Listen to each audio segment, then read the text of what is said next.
Hey, can you hear me now? I know you can hear me now. I'm so sorry. What a dumbass. So you see how it is, right? All right, let me say all that again because I was really on a roll there. It was awesome. Thank you all for the text messages. Otherwise, I never would have known. All right, let's restart the whole show now. We'll start at the top. Friday Night Fights. Jedi's going to be playing Rich T. Rich T is our new champion. I think either Jeff or Chris is going to deal that one out. I'll again just kind of hang out. So there we go. So I'm sorry about the audio problems. But tomorrow night, Friday Night Fights. Today, I saw that Midmo Yo put the Horseman video out. He finally ran it. And I know that a lot of you, Duracell included, PJ included, don't like the Horseman. I don't care if you don't like it. It works. It's such a great walk-up strategy. It just works well. Learn it, have it in your back pocket. It's a good way to kind of just settle in and suss out a table. I actually used, last night, I was playing in the Color Up tournament. I finally got into one of those things. They're really busy. We limit it to 30 people, and I finally got into one. Round one was last night. I actually ran Waylon's the Grim Reaper strategy last night, kind of a combined, right? What I did was I did $50 lay 4, lay 10, $25 don't pass with a $25 field on the come out. I love the come out field with the don't pass. That thing hit every single time, by the way. Saved me on an 11. And then I do 2 come bets. So it's kind of a combination. It's a kind of a hybrid of all of it, but I wanted to kind of suss the table out. And I did the come bets at $10, just really low ones, just to kind of get out there. I was kind of waiting for our shooter to get a couple 2-3 throws in, and then I was gonna go 440. That was my plan, was to go Grim Reaper for a little tiny bit, see him get into a rhythm, watch him throw, 440 and kind of pound it that way. He never got past, he rolled 10 times total. My opponent, I beat my opponent like 650 to 0 because the shooter was like 3.7 outs out of 10 rolls. It was ridiculous. So the Grim Reaper just, won all the money and I didn't do any work at all. So it worked out well for me. So thanks, Waylon, for that.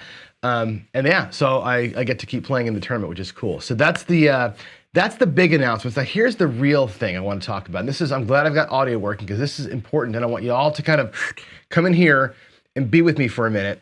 And I need your opinions. And this is a legit, I need your opinion. Craps for the Cure. We got word last night. So Ian Olson, who's part of our chat every day, spent, a good 45 minutes, he said, on the phone with the Washington State Gaming Commission. Okay. And the Gaming Commission informed him what the casino told him was we can't film there, right? The one casino said, we love your idea, but we can't film. The Casino Commission here in Washington says, yeah, they will self-identify as being 10 years behind the rest of the world. And they are here in Washington. And here, I'll give you an example. In Washington, we just got sports betting. And you can bet with the DraftKings app in Washington. You know where you can bet from the DraftKings app? At the casino. You can only bet online when you're at the casino where the sports book is. That's how Washington runs sports betting. It's freaking stupid. But anyway, we can't film at the casinos here in Washington, which is super unfortunate, which kiboshes almost the entire idea. Now, we're going to talk to them about getting, because I know that the casinos have training tables. We're going to talk to them about 2 options. One option would be have us be like in a conference room with a training table and dealers work. We can film from in a conference room, right? There's no casino action there and there's no money there. So we could film in a conference room. You all could still come, obviously, play at the real table. We'll get a private table out there on the floor that we can play at for 24 hours and come back with like trip reports from the live table, but we can still do our fun crap in that side table. That's option 1. Option 2 would be to just look for a different state. I know the Plaza in Vegas allows filming. They're actually setting up an area for people to film in. That's an option for us too, just to go back to Vegas and do it there where we know we can film at least at 1 or 2 casinos. Option 3 is to really start beating the bushes and going out to like Biloxi or Blackhawk or find some other place that we've never been to, right? Don't know, have any contacts out there and see if we can kind of beat that carpet. So that's the options. I'm going to put this poll up here. And of course, the last option would be, look in the chat right now for the poll question. I just clicked the button. Look in the chat for the poll question. The other option is just to keep it here, right? And like last year, do it from my studio and I'll just run the whole telethon from the studio.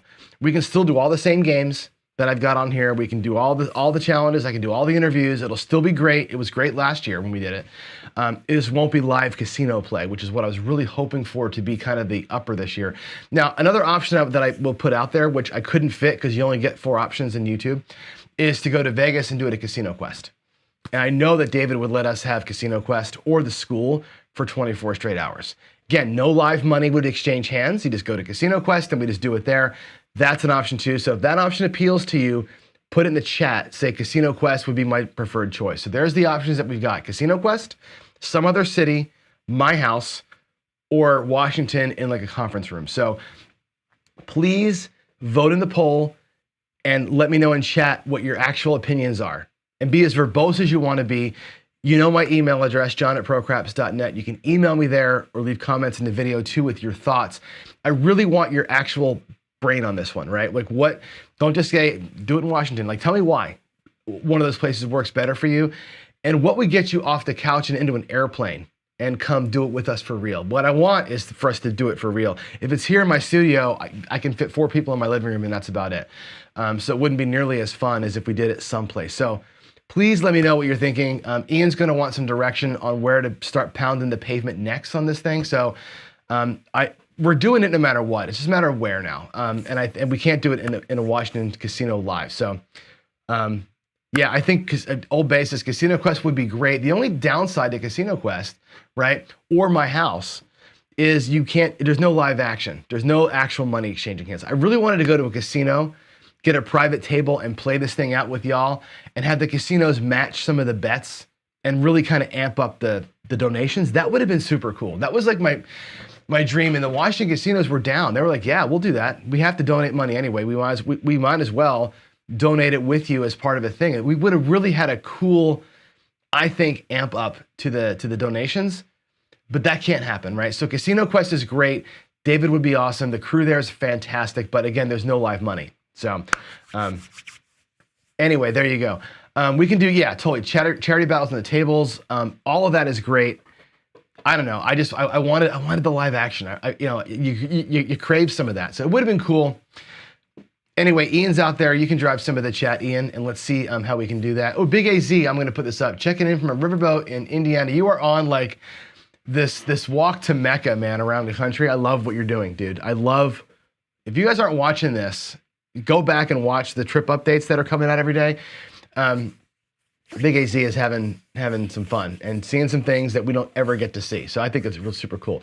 All right, let's go and throw some dice, shall we? I want to switch gears and let's make the next 45 minutes or so about throwing dice and the chopper. I've been teasing this for a long time. I'm going to go here. Where am I going to go? I'm going to go to the next screen, I guess. Here we go. I want to talk about, why is my screen all jacked up? Come on now. There we go. Talk about dice influence and the goals of dice influence. And I did a series a while back, 4 or 5 episodes worth. I've got 4 or 5 more episodes to do in that series because there's a lot more research to be done still. I don't think I've quite cracked the code on this thing yet, but I do want to show you here what some of the findings are and why I throw the way I throw. And people have seen me throw the chopper. And the reason why I'm doing this now is because people have seen me throw it live. And every time I throw this live, I get the same cross-eyed, like, what the hell did you just do with the dice? Look, people like, that looked like magic. What was that? So let's talk about it. First of all, is dice influence futile or fertile? What is it? Is it a thing we can actually do or not? And I want to clarify the goals. And this is coming back to the dice control series that I did. Everybody that I've talked to agrees on the goal. Michael Feldman, I just talked to in Vegas, who's one of the teachers at Golden Touch, to guys who just do it online. Ed and George and everybody else. So the goal is a consistent 6 or 7. These guys track a thing called SRR, sevens to rolls ratio. What they want is a consistent 6 or 7 rolls between 7s. That's it. It's not like they're trying to go for 40 and have these monsters. They happen, but that's not the goal. The goal is to be consistently 6 or 7 so you can bet in that window. That's really the goal of a true dice thrower. And they want more productive numbers for me. So obviously in that 6 or 7 rolls, you'd like to see more box numbers or more horn numbers if you're betting the field. They're looking to get in pockets. So it's a pocket of 6 or 7 numbers all the time. That's the whole goal, right? And a whole bunch of stuff has to go right. And you can see I got it here on screen. What's got to go right? You got to beat 3 or 4 collisions. They're really car accidents, right? You've seen the slow motion. There's the table impact. There's the wall impact. There's coming back to the table. At least 3 collisions happen on every single throw. They're all violent. They're all car accidents. You got to avoid, or at least live in the world where those are the truth, right? The 7 itself, we know, easiest combination of dice to roll, not just because it rolls 6 times out of 36. The way that the 7s manifest themselves make it the easiest thing to roll. I'll show you that again as a reminder in a minute here. And everything's gotta be perfect. If you're gonna be any kind of a dice influencer, everything I'm about to show you has to be perfect. Any one little bit of this goes off the rails, the whole thing is out the window, right? So if one bit of this thing doesn't work, you're a random throw. So if you think you can influence a dice, you got to be absolutely perfect on everything: the grip, the release, the velocity, the angles that you're throwing at, where it's landing, how fast it's landing, where on the diamonds it hits, if there's landmines in your way, if you're sweating, if it's cold in the room, how bouncy your table is. It's a ridiculous amount of things you have to beat in order to kind of have any shot at all at dice influence being fertile grounds for you, okay? Now, I throw a throw called the Chopper. And I throw the Chopper for a couple of reasons, okay? First of all, we acknowledge this. Every throw is random. Well, let's get that out the door. Every throw is random. There's nobody who's not throwing randomly, okay? George from CY, all these guys. Every throw is random. It's about the degree of random. What can you control? And here's what I'm gonna tell you what my goals are when I throw the Chopper toss. And again, I throw the Chopper because it helps me do these things. It helps me, number one, on a scale of 1 to 10, I can dial back to a 1 the things that I can control, right? If the velocity that you throw at is a 0 to a 10, I can make it a 1. I can consistently keep my velocity under my control. I can consistently have the same launch angle and the same attack angle and the same velocity. I can dial all those things back to a factor of 1. Whereas if they were a factor of 10, if I was just hucking them as hard as I can, everything's a 10, then you're 10 times 10 times 10 times 10, the degree of randomness becomes exponential. I'm trying to reduce it down to factors of 1 where I can, okay? I think the Chopper toss, the way I throw it, helps me get more things down to a level 1 than any other throw that I know. And that's why I throw it. That's one of the reasons why. The second reason why, and I'll show you here in a minute, is comfort level, okay? I think this toss lets me dial back to a 5 from 10, the things that I can't control. In other words, what happens when it hits the table, the back wall, and the back again, right? I think this toss helps me reduce those from a 10 factor to a 5 factor. Again, I'm still random. Once it leaves my hand, it's random, right? I'm trying to sort of say, well, how much crazy is there gonna be? I'm trying to reduce the amount of crazy in my life, right? So I'm basically I'm trying to turn a dice toss from a redhead to a brunette. That's what I'm doing here. I'm trying to go from redhead to brunette. Sorry, Chris, but that's what's happening here. I don't need all the crazy in my life, right? I want some. What is her name from Charlie's Angels? Is it Jane? I forget her name. The brunette. That's what I want. Give me some Veronica. Okay, give me some Veronica. And it gives me consistency. And when I have consistency, I have confidence. When I have confidence, I'm happy. When I'm happy, I'm not an asshole. When I'm not an asshole, I play better. All this boils down to what I want to do is be comfortable at the table, right? That's really what I bring this all back to. I want to be comfortable at the table, okay? So here again are the things that we can control. I'm actually going to go to the table here and talk through some of these things with you at the table. So give me a second here to change my screen. Let's do this view. All right, I'll keep the words up here. I'm going to talk through some of the things that I see that are controllable as we go through it, okay? So one of these things is going to be launch angle, attack angle, height, velocity. These are all the same to me. They're all elements of the same thing, which is really, and I'll use the big dice here to sort of walk us through some of how I look at this thing, right? And let's go ahead and get set up here with the hard way set, just to kind of give you, I don't know, something visual to look at, okay? So I can control the angle at which my dice leave the table, right? I can control, and again, in a chopper situation, we're vertical, right? I can control the angle at which they leave. I can control, therefore, how the angle is when they come back down to the table. how high I throw them, how hard I throw them, the distance I throw them at, and the spin rate. Now here's the thing. With other throws, I think the spin rate, is an important thing that nobody really talks about. With the normal par toss, what you're looking for, they say, is one and a half rotations, one full rotation and a half a rotation, and you got to get them to land perfectly flat, right? That's the par toss requires this perfection of, roll and land exactly flat. Why do we want them to land flat? The landing spot is important, but the landing flat is important because depending on the angle at which you're throwing and the speed at which you're throwing, you got to slow them down, right? And the way that physics works is this: when an object has energy in it, right, you have to get rid of the energy somehow, right? And with a flat landing, and I'll try and do it here. If I can do it on this, maybe this makes a little more sense if I can show you. Let's see, what angle, there we go. If you land these things flat, where all the surface of the die hits the table at the same time, the energy dissipates a little quicker, right? Because you have all the energy on the whole flat surface, it smacks into the table and it goes away. The energy gets transferred from the dice to the table and they slow down by a factor of 6, right? Because 1/6 of the surface of the die is hitting the table flatly. If the dice land like this, right? Or even like, I'll show you like that, even just like a hair off of flat, the only thing that's touching the surface is the edge of the dice, which means no energy gets transferred to the table, right? That's when you see them skitter all over the place and go super fast, right? If you're throwing par and the dice don't land exactly flat, you're a random thrower.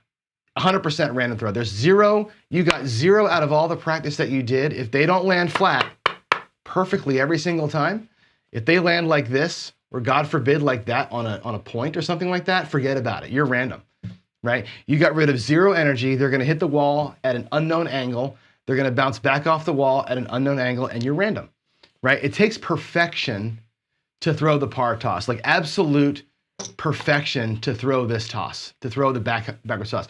In addition to that, think about this from a physics standpoint.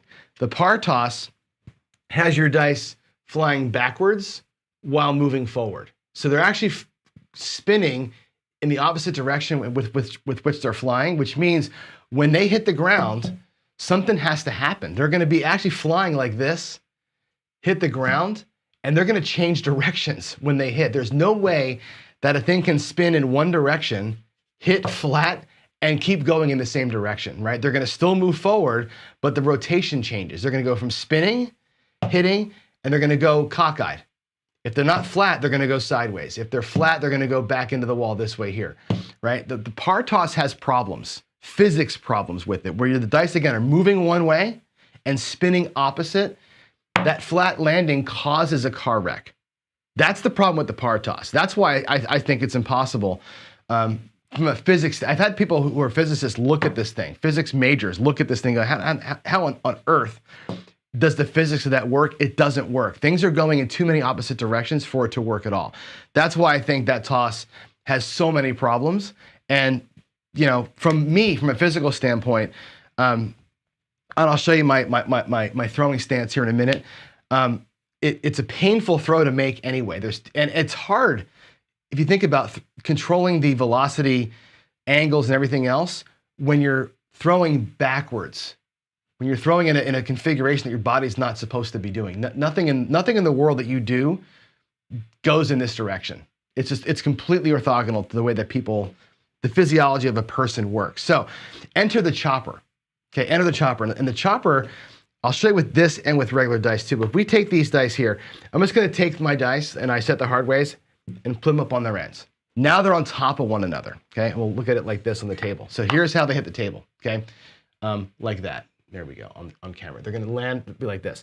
The one thing I can do with the chopper that I can't do with a par toss is I can guarantee a couple things, okay? With par, I cannot guarantee a flat landing. Okay, with par toss, with the old golden touch kind of toss, I can't guarantee what number is going to be on the bottom, right? I'm spinning the dice, right? We're spinning them. I have no idea what one's going to hit the bottom. There's no way to know which die hits the bottom of the table, right? With the chopper toss, I am guaranteed to know when I throw them like this and I see my ones on top and I spin them like this, I know with a virtual certainty that the 6s here will be on the bottom because I know I'm spinning them. I can guarantee you two things. One, how fast I'm throwing it. I can guarantee you two, to me, a better degree where they're gonna land on the table. And three, I can guarantee you that the 6 or whatever number I want will always be on the bottom when those dice hit the table. And I can guarantee you that they're gonna be spinning in a certain direction when that happens. Okay, I know with a certainty, I can control the angle, the attack angle, the height at which I throw them, how fast I throw them, how far I throw them, how fast I'm spinning them, and I can control the landing spot. More importantly, I can control with 100% certainty the die that's on the bottom when they land, and I can guarantee they're gonna land flat. The thing that this toss gives me is all those guarantees. I guarantee you, 6 is on the bottom, I guarantee a flat landing, and I guarantee they're gonna be 3 inches from the back wall every single time. I can guarantee that with the chopper toss. I cannot guarantee that with the par toss, okay?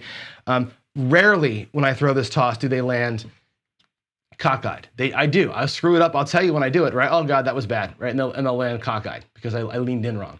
90% of the time, they're landing just like this, one on top of another with the 6s on the bottom every single time. If you can guarantee that, if I can guarantee height, angle, landing zone, and what's gonna be on the bottom, I got a big part of this beat. When I told you I wanna get everything from a 10 to a 1, that's how I do it. I get from a 10 to a 1 because I can control that stuff. Now I'm gonna switch camera views on you here and show you the action in the back wall that I'm looking for and tell you why this is important to me. So let's go to the back wall view. So different camera angle.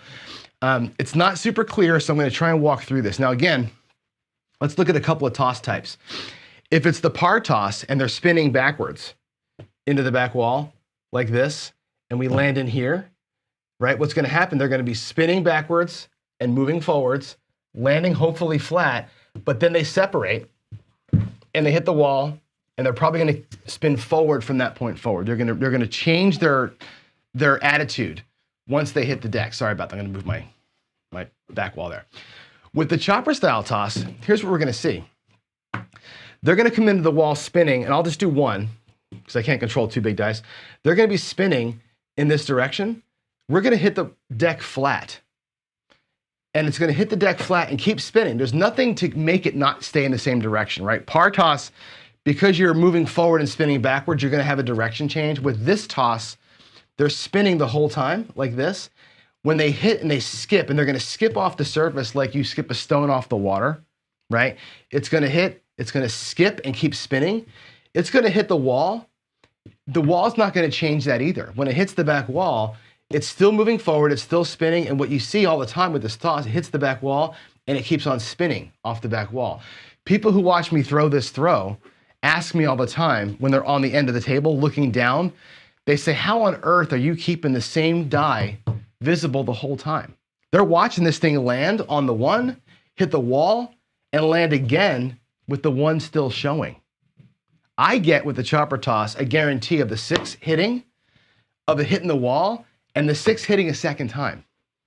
Literally 85 to 100% of the time, I'm seeing that 6 hit the deck twice when I throw the hard ways. When I'm throwing from here, I spin it up, it hits the wall, and it hits again on the same number.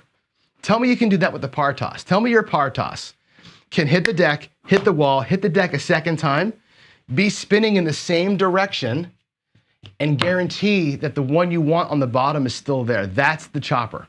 Now, after that, all bets are off, right? Once we get to here, God knows what happens. It's gonna roll over, it's gonna do its thing, and you're basically random again, right? But if I'm going slow enough, the amount of times that it rolls around, the amount of random that we get, I dial that back from a 10 to a 5, right? If I can hit low enough on the back wall, I can reduce the number of spins I get. If I can hit, on an up angle, I can have it slam back down again. There's where the chopper, like every other throw, goes sideways. It's all random. Once it hits the back wall, it's generally random, but I can guarantee you, when I throw this thing, the number on the bottom, I can guarantee you what number is showing on the wall, and I can guarantee you what number is still up on that second hit, almost every single time. That's where the chopper, to me, surpasses every other throw, because I can eliminate some of the degrees of randomness that you normally have to fight. okay? That's, I think, the number one reason for it. And I'm gonna switch cameras one more time and show you something here too, because you've got to see the release of it. So let me go to this view here. Hold on one second. I'm gonna go to that view. I'm gonna move the camera out and hopefully you can see, you can't see all of this. Let me try and get in front so I can show you what I mean. And this is the reason why I fell in love with this toss. And again, I watched this from the Cashier's Cage channel. That's where I first saw this toss on Cage's channel.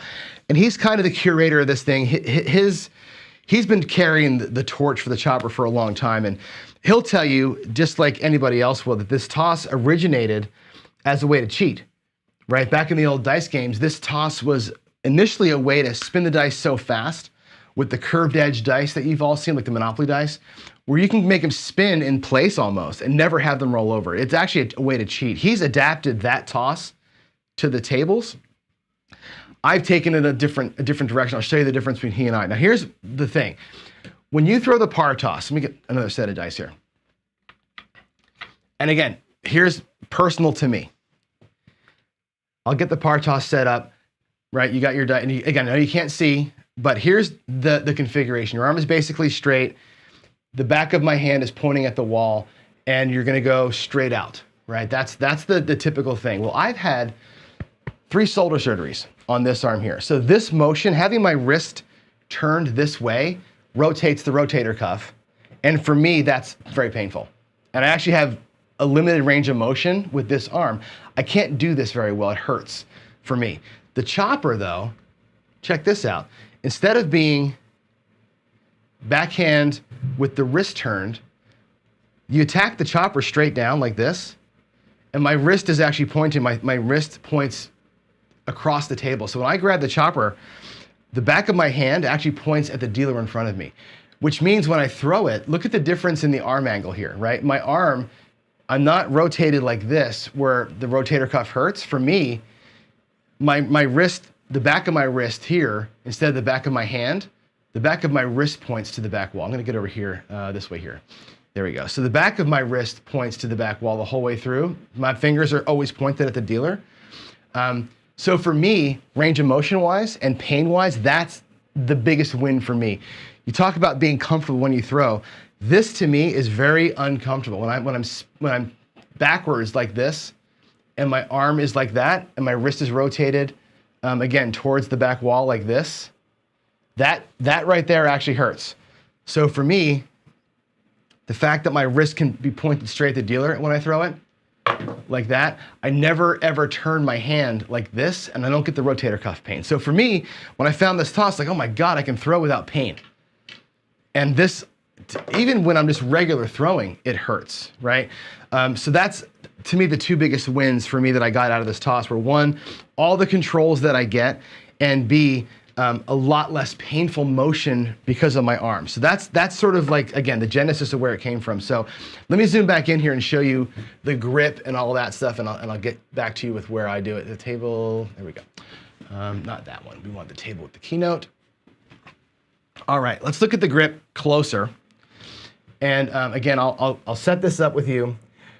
I'll show you the hard ways way. And the reason why I like the hard way set, I'll show you in a minute here, is I like to watch the ones spin when I'm throwing. So I basically set like this. I do the 6s on the outside and the 4s on top. That's how I learned it. And then I just take the dice and I literally flip them on their edge like that. So you go from inline 4s like so, just flip it straight up onto its edge. And so I'm looking down, whoops, right here, at the 1s. I'm looking down at the 2 1s, like that. I grip them, come straight on top, and I grip it on the points. So let me get into the camera here, I'll show you. My grip is that. Can you see that? Hopefully you can see it well enough. I grip the points, just like so. If I can get the right angle for you, like that. So I can like rotate them in my hands like so. And then again, the 6s are on the bottom, and I got my middle finger. So I'm just grabbing it with my thumb and my middle finger, exactly like, whoops, there goes my chips, exactly as though I were snapping my fingers. So if you can snap your fingers, like so, that's the grip. The grip is literally grabbing the dice on the points, and the release is snapping your fingers. When I throw it, I just, you can't hear it, of course, but I snap my fingers. That's all I do. I just snap my fingers with the dice in between them, and that's how I get my spin. I spin them pretty damn hard. I know Cage doesn't. I spin them relatively hard. Now, when I throw this toss, versus the way the Cage throws it, he likes to throw them a little lower, have them land about 30 or so inches away, right, on the C or so of the come, essentially, and sort of skip and trickle into the wall, right? Very low energy. And let's see if I can get a different table view for you. Hold on a second here. Let's go back to this view here. I'll go to this. Let's see if that view works well enough. And try and watch the landing zone if you can. I'll try and get him to where he does it. And he's throwing him low, and they trickle to the back wall. Okay, they're a little farther apart here. You want them about that far apart when they land, but he's gonna let them bounce once or twice even, and sort of trickle into the back wall. Super low energy, right? Fulfilling the requirement of hitting the back wall, right? But with very, very low energy. That's the cashier's Cage way of doing that. And again, the spin rate is important, right? You gotta have a decent amount of spin because you want them to skip. If you're not spinning them fast enough, they will catch and they will turn. If they're spinning quick, they will hit the deck and skip. They'll hit the deck and skip into the back wall. You want this to be like a rock skipping on the surface of the water. That's why there's a good spin rate to me, okay? I throw them a little bit higher. For me, I have a hard time controlling my energy from here. I don't have enough control. I like to have them land actually down in here. I'm looking for a kill shot within an inch or two of the back wall, and I'm trying to have them skip while still spinning into that bottom row of diamonds. I want to hit the bottom diamond if I can. The second row at worst is what I'm going for. Again, trying to reduce the amount of random that I get. I'm trying to force a flat landing. I'm trying to force them to keep spinning, hit the diamond, come down, and still be spinning. That's what I really would love to see. Perfect shot for me is 2 1s on top, right? Snake eyes. You'll notice when I throw, and I'm throwing the chopper well, when I do this, I will see a lot of 1s and 6s. More so than most people do. When I throw this, because of the spin rate, because I got the 6s and 1s top and bottom of my die, I tend to see a ton of 1s and 6s when I throw. I'll get a single flip over of the die, or I'll get them to stay where they are. I see more of this, 1s and 6s, okay? When I'm seeing more 1s, which happens to me quite a bit, that bottom die will stay put, you'll see that I'm gonna be here 4, 5, and 6. I'm gonna be in the 4, 5, and 6 range a lot because again, with a 1, you can't roll an 8, 9, or 10, right? I'll be down here quite a bit with the 1s, okay? If I'm more 6 heavy, you'll see up in here, I'll get more of the higher numbers, right? By and large though, I find myself in the middle here, in the middle numbers because one or the other will rotate over once, okay? So I'm really, that's how I do it. So again, I'll give you the set again. It's the hard way set. Where's my thing? Rotate it up, grab on the points, and when I throw, let me get the other camera so you can see it again. I know I'm bouncing around quite a bit here, but it's hard to demonstrate this in 45 minutes and get it right. But when I throw, again, it's to me a little bit higher angle, so I'll exaggerate it here. But when I throw them, I'm up at about almost even arm length. The key to this thing is when you throw, you're leaned over the table, and I actually am over top of my shoulder as I do this. I'm like straight down here.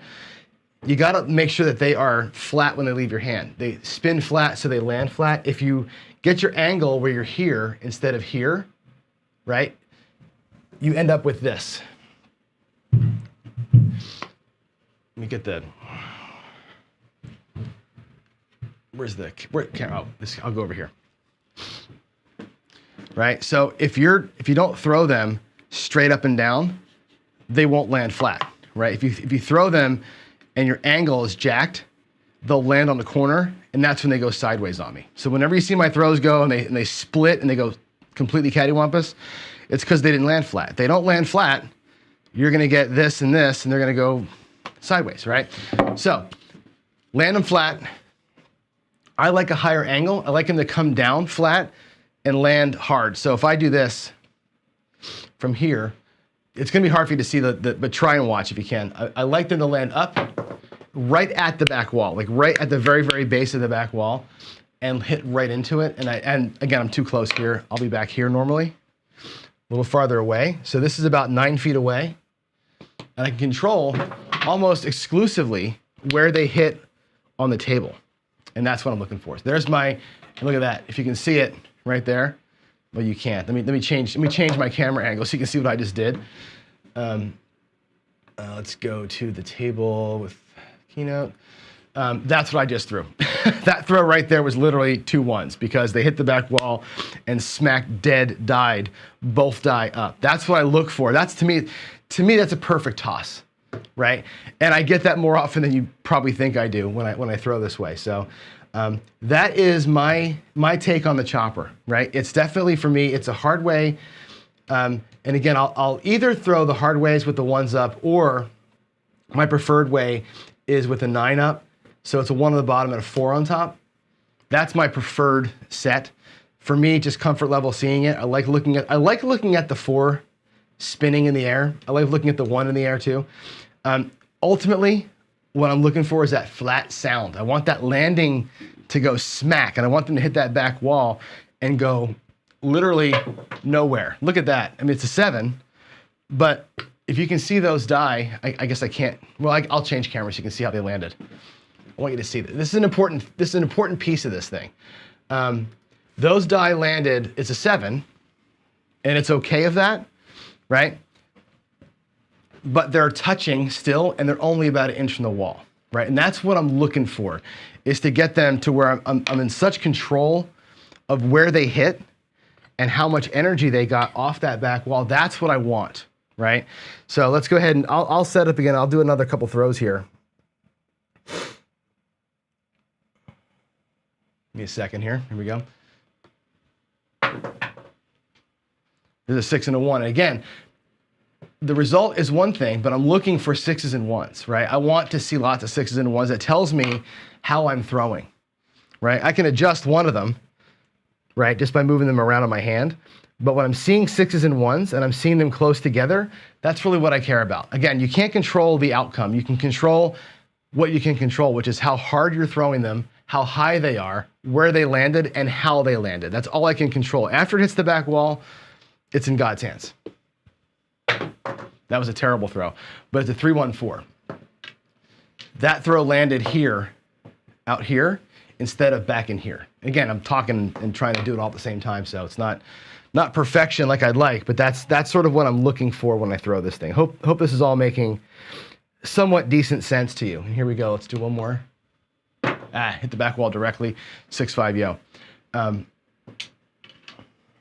So I'm gonna keep throwing here, and I'll let you guys ask questions. I know there's conversations about other topics going on in chat. There always is.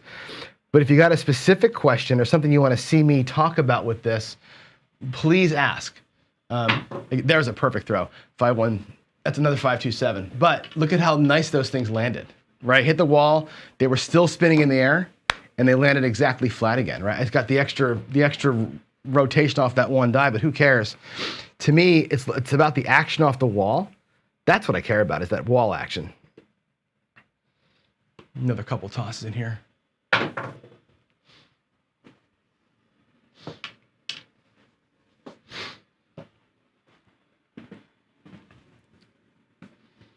Let's see. I'm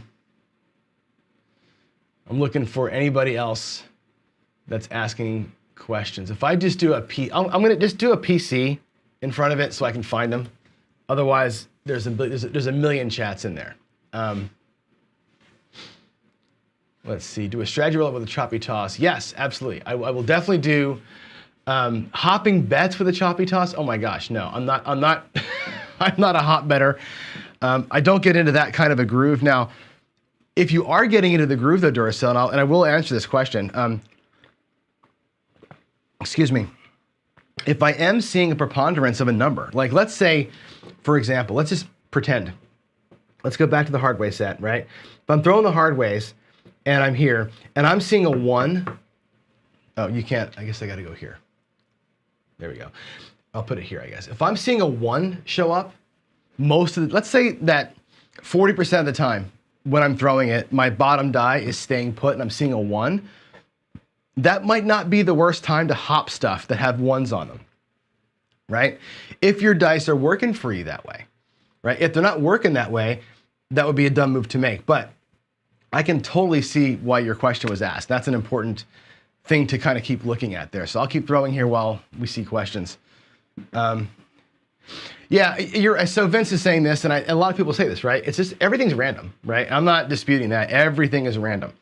All I'm trying to do is control what I can control. And frankly, Vince, and for everybody else who watches this, even if I said to you, yeah, 100% it's a random throw. I'm doing nothing to influence the outcome of these dice. If I set them fast, right, and I throw them this way that I throw them, and I'm doing okay with it, right? For me, it's comfort, right? For me, I feel like my arm doesn't hurt.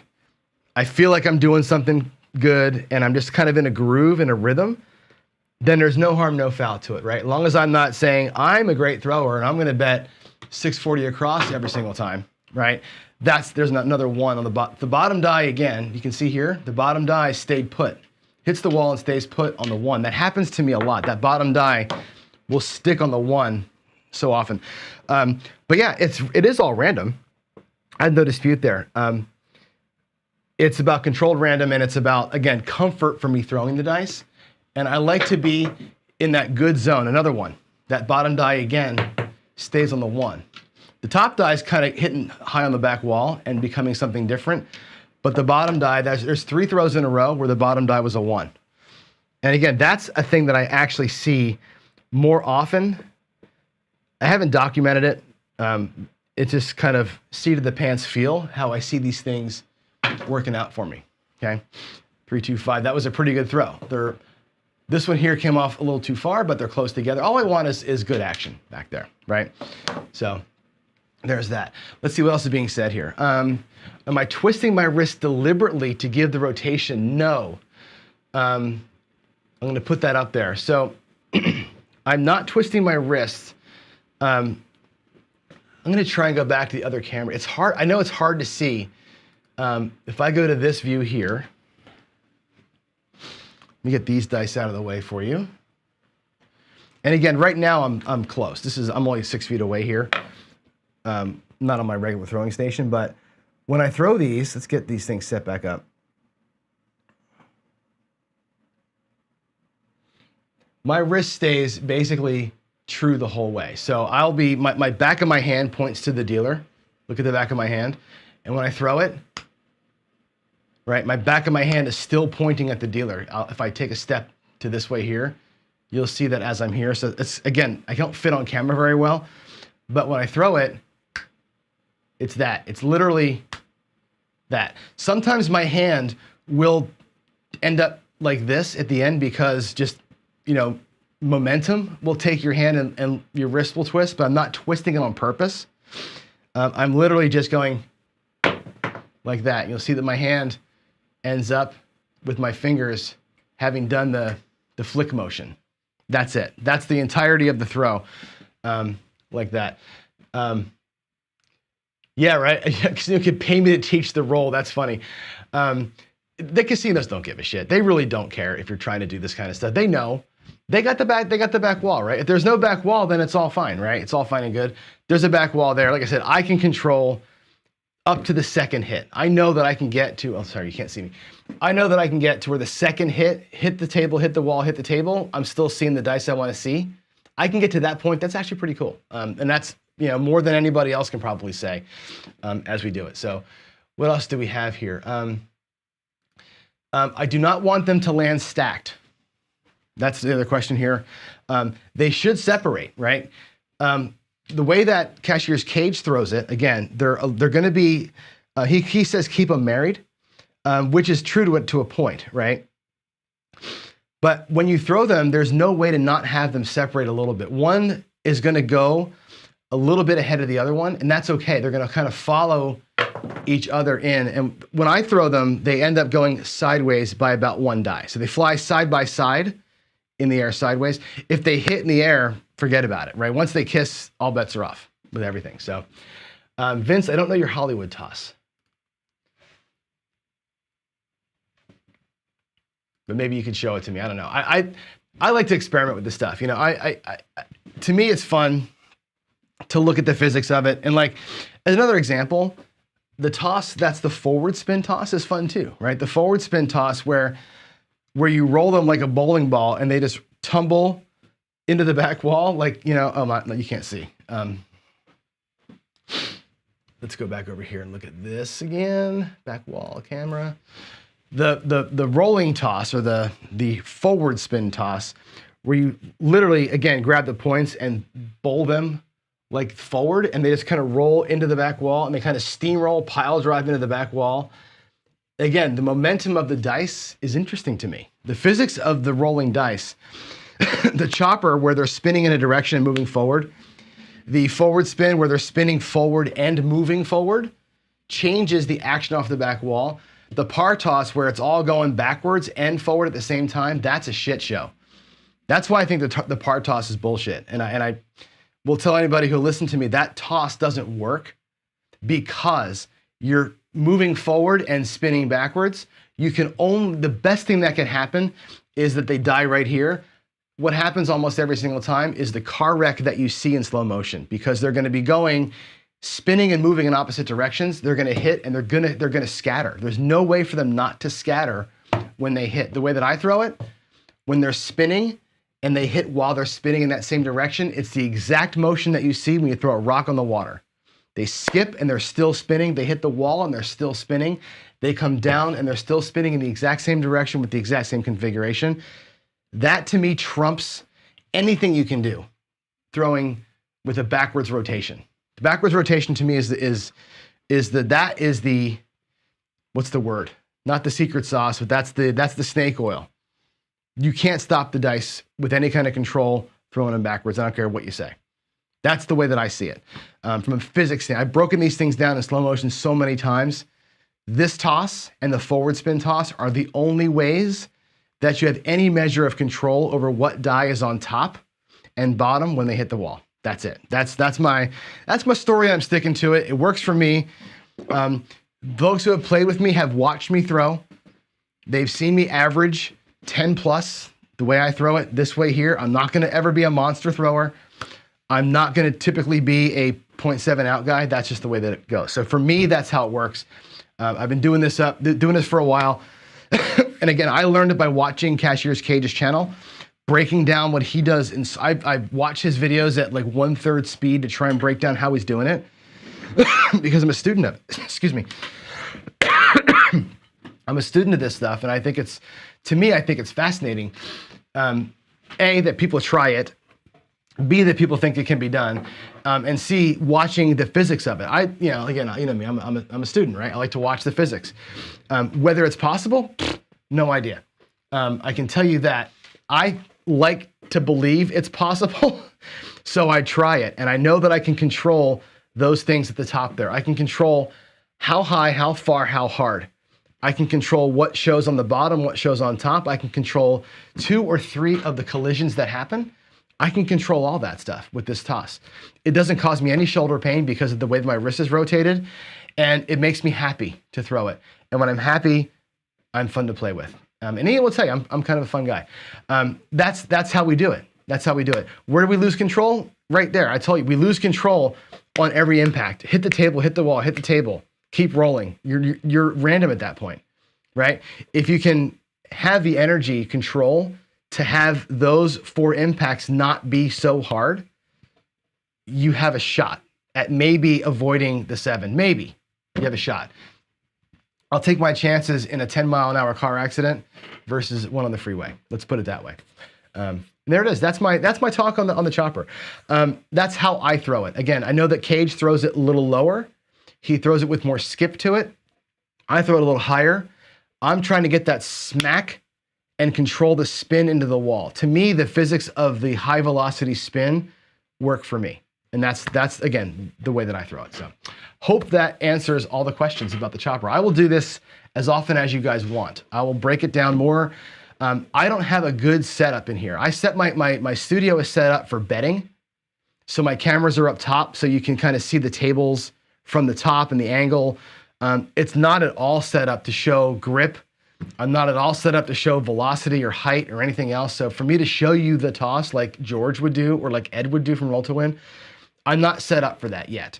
At some point, I'll have a bigger table in a bigger room and I can have 4 cameras going. Here in this studio, I don't have the room for that. So I can't give you any better view than just trying to break down my hands really close to you. And maybe this is helpful now that I'm sitting back at my desk again. And again, I'll set it up one more time for you here locally.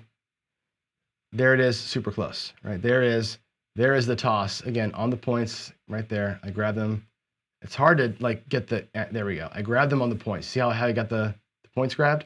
That's it, right? Stacked up on the point. That's the whole grip. So hope that was good. Oh yeah, I know it's controversial. And I'm not trying to like start a bunch of crap, right? The reason why I did this was because 2 reasons. One is I love Cage. I think Cage is a great guy. Cage, Waylon, all these guys, right? Super passionate, right? Cage goes every day and does his thing, talks smack, does his deal. I love it. Passionate about what he does. To me, controversy is the wrong word for this, right? This is the way I throw. And when people saw it, they were like, wow, that's interesting. How do you do that? And you can't teach it at a table, obviously. So I thought, let's just show you how I do it. And if it works, it works. If it doesn't work, it doesn't work. And I'm not hurting anybody. I can set my dice and throw them in 11 seconds. So no harm, no foul to you when you're playing with me. And matter of fact, when I'm setting my dice, I'm telling jokes most of the time. I'm bullshitting with everybody. I'm having a good old time. It impacts you 0 for me to throw this way. And if I happen to be okay that day, we all make a little bit of money. So there it is.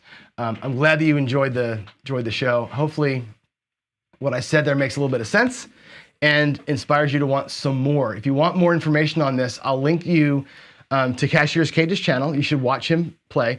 I'll link you to there's actually a video on Garrison's channel, which is like all this dice cheating shit. It's actually a great video. It's like from like the 70s.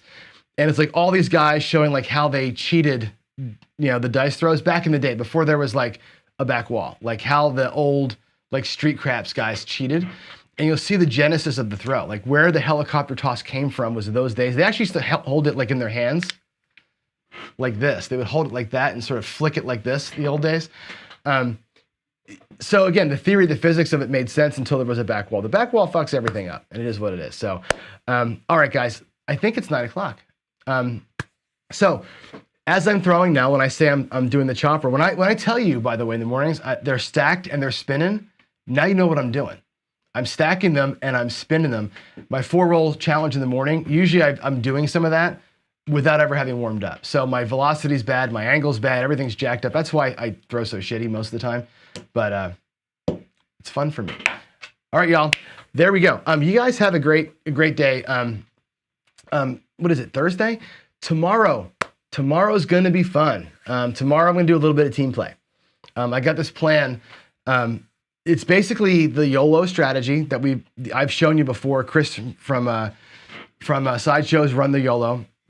It's the YOLO combined with an ATS strategy. So we're gonna run 2 bank rolls as a team. We're gonna try and hit the ATS.